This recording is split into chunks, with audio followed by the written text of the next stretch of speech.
சந்தோஷம் 6 நாள் நீ வாழ வேண்டிய வாழ்க்கையை கர்த்தர் அழகாக கொடுக்குறார். இதை விட சபையில் வேற என்ன இருக்க முடியும் பாருங்களேன். இதுக்கும் மேலாக ஒன்று ஆண்டவர் கொடுக்குறார்.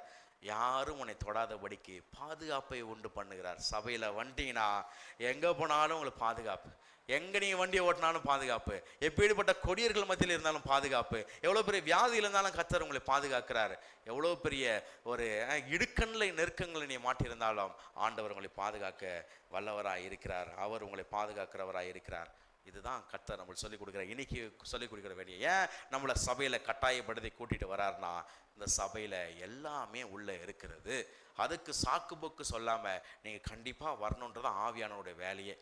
அப்போ நம்ம சாக்கு போக்கு சொல்லாமல் ஆண்டவருக்கு நம்ம இடரல் ஏற்படாமல் அவரை விட்டு போகாமல் எப்பொழுதும் ஞாயிற்றுக்கிழமை ஆனாலும் இல்லை வாரத்துக்கு ஒரு முறை எல்லா நாளும் வந்தாலும் ஓகே, ஆனாலும் ஒரு நாள் கூட தவறாமல் அந்த மிஸ் பண்ணாமல் ஏதாவது ஒரு நாள்